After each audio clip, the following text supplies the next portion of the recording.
তো সাইয়েদনা সুলাইমান বললেন, আল্লাহ, গোটা বিশ্বের সব প্রাণীকুল, পশুকুল, পক্ষীকুল, মৎস্যকুল, মানবকুল, জিনকুল সবাইকে আমি একবেলা কি খাওয়াবো?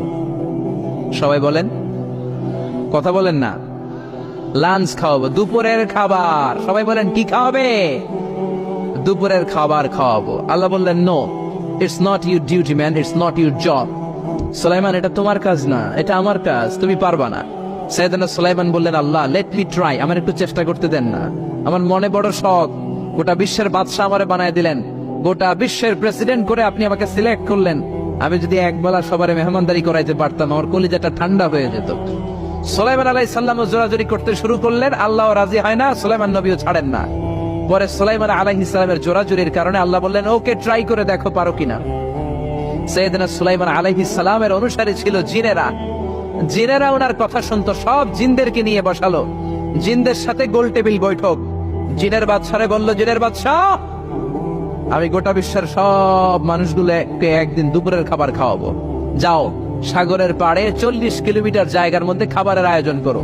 জিনের বাদশাহ বিশাল বিশাল ডেক পাতিল নিয়ে সমস্ত জিনদেরকে নিয়ে রান্না বান্নার কাজ শুরু করলো। আফ্রিকার জঙ্গল থেকে আস্ত আস্ত গরুগুলোকে এনে ফ্রাই করতে আরম্ভ করলো, হরিণগুলোকে রোস্ট করতে আরম্ভ করলো, সাগরের তিমি মাছগুলোকে ভুনা করতে শুরু করলো, আকাশের বড় বড় পাখিগুলোকে রোস্ট করতে শুরু করলো। 40 কিলোমিটার ব্যাপী জায়গা নিয়ে খাবার তৈরি করা হচ্ছে, কারণ সাইয়েদনা সুলাইমান আলাইহিস সালাম গোটা বিশ্বের মানুষকে, গোটা বিশ্বের প্রাণীগুলোকে একদিন দুপুরের খাবার খাওয়াবে। তো 40 কিলোমিটার জায়গার মধ্যে খাবারের আয়োজন করা হলো। সাইয়েদনা সুলাইমান আলাইহিস সালাম বললেন, রান্না করতে থাকো। করতে করতে বিশাল রান্নার স্তূপ, বিরিয়ানির স্তূপ, খিচুড়ির স্তূপ, পোলাওয়ের স্তূপ, রেজালার স্তূপ, ঝাল গরুর মাংসের স্তূপ, কোরমার স্তূপ, সব কিছুর স্তূপ করা হলো। ফল মূল মাছ মাংস এনে স্তূপ করা হলো 40 কিলোমিটার এরিয়া নিয়ে। কয় কিলোমিটার? সবাই বলেন, কয় কিলোমিটার? সব যখন রান্না শেষ, চলে এলো সেই মাহেন্দ্রক্ষণ, সেই মাহেন্দ্র দিন, যেদিন তিনি আপ্যায়ন করাবেন। সাইয়েদনা সুলাইমান আলাইহিস সালাম উদ্বোধনী ভাষণ দিবেন, মানে উদ্বোধন করবেন। খাবার উদ্বোধন করা লাগবে না, এটা তো গোটা বিশ্বের মানুষ খাবে, মহাবিশ্বের সব প্রাণী খাবে।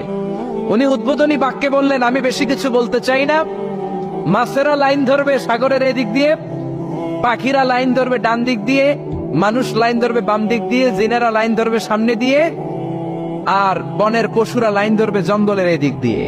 লাইনে লাইনে আসো, তোমাদেরকে খাবার দেয়া হবে সকাল থেকে সন্ধ্যা পর্যন্ত, যার যত মনে চায় পেট ভর্তি খাবার দেয়া হবে। ইন দ্য মিন টাইম সাগরের ভেতর থেকে এক বিশাল আকৃতির তিমি মাছ আ করে ডেকে বলল, সুলাইমান, আমি লাইন টাইন মানি না।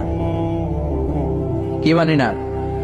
তুমি তোমার উদ্বোধনী বক্তব্যে বলেছো লাইন ধরে খাবার নিতে হবে, আমি লাইন টাইন মানি না।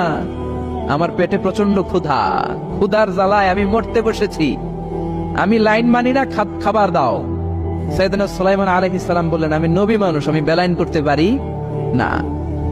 সাইয়েদনা সুলাইমান বললেন, আমি লাইন ছাড়া খাবার দিতে পারি না।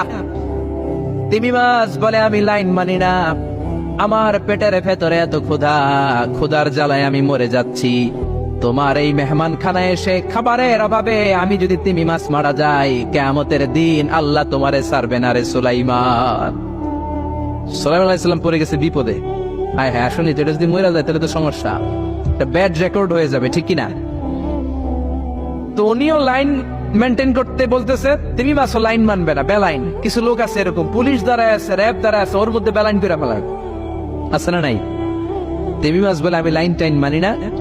তো সুলাইমান আলাইহিস সালাম বললেন, ঠিক আছে, সবার জন্য লাইন, শুধু এইটার জন্য বেলাইন। উনি ঘোষণা দিলেন, যাও, এটারে খাবার দাও।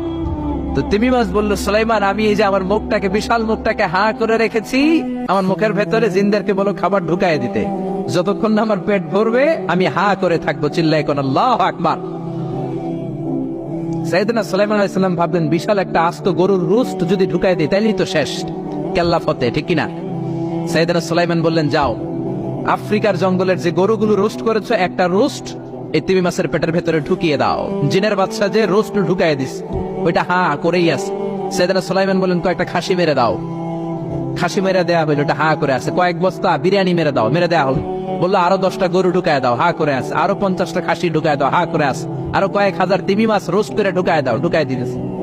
খাবার যত আছে দিতে শুরু করলো। ইন দ্য মিন টাইম 1 কিলোমিটারের খাবার শেষ। সুবহানাল্লাহ কইবেন না? তিমি মাছ বিশাল বড় হা করে বসে আছে সাগরে। জিনের বাদশা খাবার দিতে লাগলো। 1 কিলোমিটার শেষ, 5 কিলোমিটার শেষ, 10 কিলোমিটার শেষ, 20 কিলোমিটার শেষ, 30 কিলোমিটার শেষ, 40 কিলোমিটার শেষ। এখনো তিমি মাছের মুখ হা করা আছে না নাই? সৈয়দনা সুলাইমান সিজদায় পড়ে গেলেন, আল্লাহর ডেকে বললেন, মাবুদ রে, আমি বুঝতে পারি না আসলে রিজিক দেওয়ার মালিক আমরা না, গোটা বিশ্বের সবাইকে খাওয়ানোর ক্ষমতা আমার নাই, রিজিকের মালিক একজন, তিনি কে? তিমি মাছ ডেকে বলে, ও সুলাইমান, প্রতিদিন রব্বুল আলামিন 3 লোকমা খাবার আমারে খাওয়ায়, 3 লোকমা খাবার সাগর থেকে আমাকে সংগ্রহ করে দেয়।